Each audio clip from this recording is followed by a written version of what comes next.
Chapter 2. The heaven and the earth were finished, and all their array. On the seventh day God finished the work that had been undertaken. God ceased on the seventh day from doing any of the work. And God blessed the seventh day and declared it holy, having ceased on it from all the work of creation that God had done. Such is the story of heaven and earth when they were created, when God made earth and heaven. When no shrub of the field was yet on earth, and no grasses of the field had yet sprouted, because God had not sent rain upon the earth, and there were no human beings to till the soil. A flow would well up from the ground and water the whole surface of the earth. God formed the human from the soil's humus, blowing into his nostrils the breath of life. The human became a living being. God planted a garden in Eden in the east and placed there the human who had been fashioned. And from the ground God Yevka caused to grow every tree that was pleasing to the sight and good for food, with the tree of life in the middle of the garden, and the tree of knowledge of good and bad. A river issues from Eden to water the garden, and it then divides and becomes 4 branches.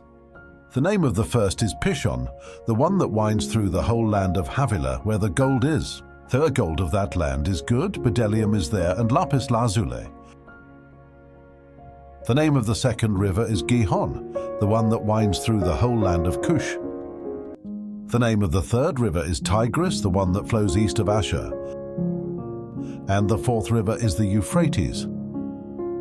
God settled the human in the Garden of Eden to till it and tend it.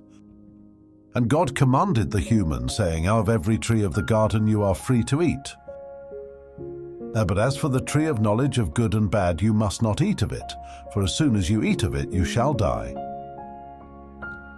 God said, "It's not good for the human to be alone. I will make a fitting counterpart for him." And God formed out of the earth all the wild beasts and all the birds of the sky, and brought them to the human to see what he would call them. And whatever the human called each living creature, that would be its name.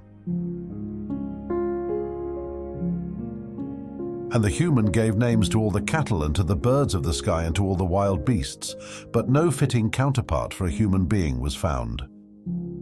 So God cast a deep sleep upon the human, and while he slept, God took one of his sides and closed up the flesh at that site.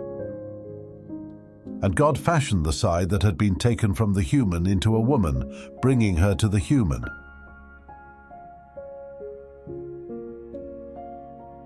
Then the human said, "This one at last is bone of my bones and flesh of my flesh. This one shall be called woman, for from a human was she taken."